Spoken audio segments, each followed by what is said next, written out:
Morning students, hope you all are fine at home and I hope you're doing your work very well, which is being given by your teachers. And I appreciate that most of the students are attending Zoom class for your doubt session. So students, today we're going to discuss about the Mendel's law, the variation and about the incomplete dominance. Like in Mendel's law, we have seen that he has given three different laws. One is law of independent assortment, the second one is law of segregation and the third one is the law of independent assortment. We also talk about what is variations. Variations, you know it very well that you have studied in your 10th standard, that variation are the differences. Clear? So we will go in detail one by one, but before that we should know what is locus.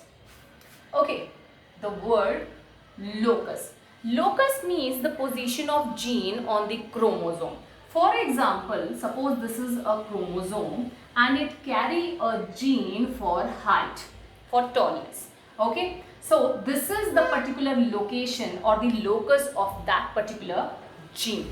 And if we talk about the homologue of this chromosome, this is the homologous of the chromosome. So it has the another gene or the another factor on the same position. It may be dominant or it may be recessive.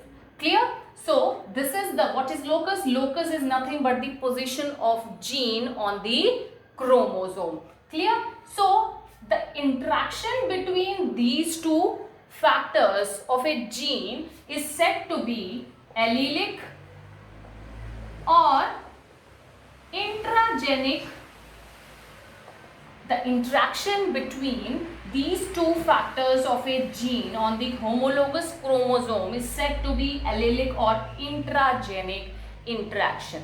Suppose if we talk about the other gene that is present on the chromosome for said to be like the color of the flower is said to be purple. Okay, so this is the locus of that particular gene that codes for the color of the flower.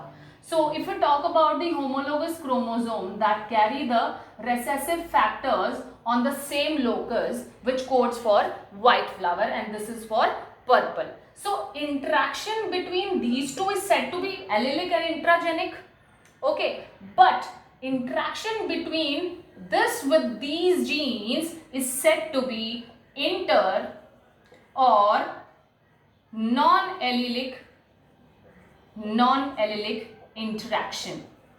Non-allelic interaction. Clear beta? So the interaction between these two factors of a gene is said to be allelic or intragenic, and the interaction between these two is said to be allelic or intragenic, but the interaction between the tallness or you can say height and the color of the flower is said to be intergenic and non-allelic interaction. So in allelic interaction we will discuss about incomplete dominance, and codominance,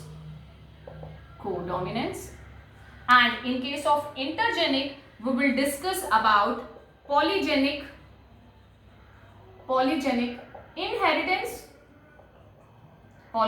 inheritance, and epistasis. Okay, so let's start with the incomplete dominance. Okay, so in incomplete, see, you know it very well that the law of dominance says that the dominant gene is expressive over the recessive gene. But in case of incomplete dominance, the dominant gene is not expressive over the recessive gene. Okay, let's take an example. So before going deep into the incomplete dominance, let us see the various example in incomplete dominance. The first example is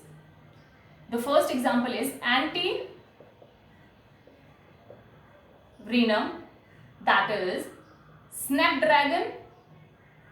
snapdragon or dog flower, and the second is Mirabilis jalapa, that is your 4 o'clock plant. Okay, and the third one is Andalusian fowl. So these three examples are the for incomplete dominance. The first one is Antirrhinum, that is snapdragon or the dog flower. The second one is Mirabilis jalapa, that is your 4 o'clock plant. And the third one is Andalusian fowl. So these two plants, that is Mirabilis jalapa and Antirrhinum or snapdragon, they show color variation, that is of red and white. That is of red and white. This capital R stands for red flowers in snapdragon and Mirabilis jalapa, and the small r stands for white flowers, that is a recessive trait. Okay? So if we get the gametes, these are the parent generation. So talking about the gametes, so we have got these gametes from two different parents. Okay, so if we take the F1 generation, let me erase this, I'll draw it here. So these were the parents, clear, and we have got two different gametes. These were the parent generation and this is the gamete, clear. So talking about the F1 generation, so we'll do a Punnett square. We'll take one generation, one gamete here and the other one here. Clear? So we will cross that. In all the four boxes, we have got all the four progeny. But see here, in the last thing where the dominant gene expressive, we used to say that these flower are red flower, right?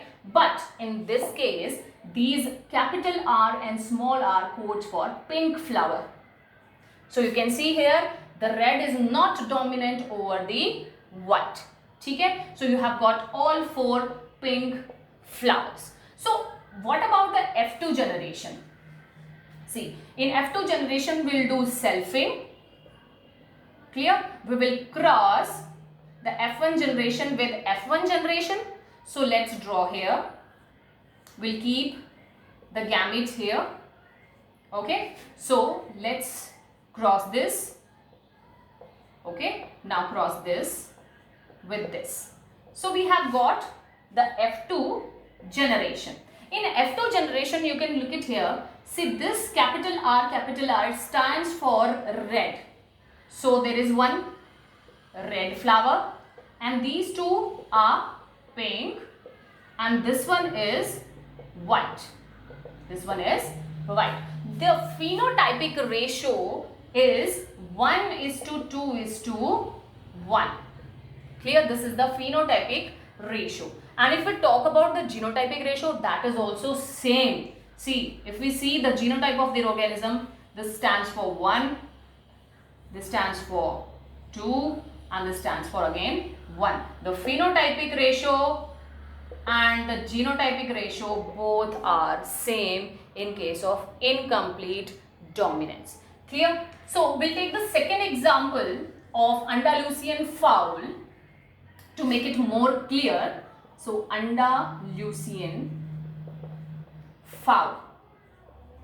They show color variation of black and white. That is small b. Okay, these are the parents. So if we talk about the gametes, we used to get this result, isn't it? So if we cross the gametes, what result we are getting? In the F1 generation, we used to get all capital F and small b. That stands for not the black, not the white, but it codes for blue coloration. Okay, that means the black color is not dominant over the white. So if we talk about the selfing, if we cross the F1 with the F1 generation, so what result we are getting here? Just look at here. Okay, so we cross with this. This is the result we are getting. So one is black, right? The two is blue, and the one is white. So what is the phenotypic ratio? 1:2:1. And what is the genotypic ratio? Yes, students, the genotypic ratio is 1:2:1. So here also the genotypic and phenotypic ratio both are same. Clear? So that's all about the incomplete dominance. So we have seen three different examples over here. One is Antirrhinum, that is snapdragon flower. The second one is Mirabilis jelepa, and the third one is Andalusian fowl. So in incomplete dominance, the dominant gene is not expressive over the recessive gene. Is that clear to you guys?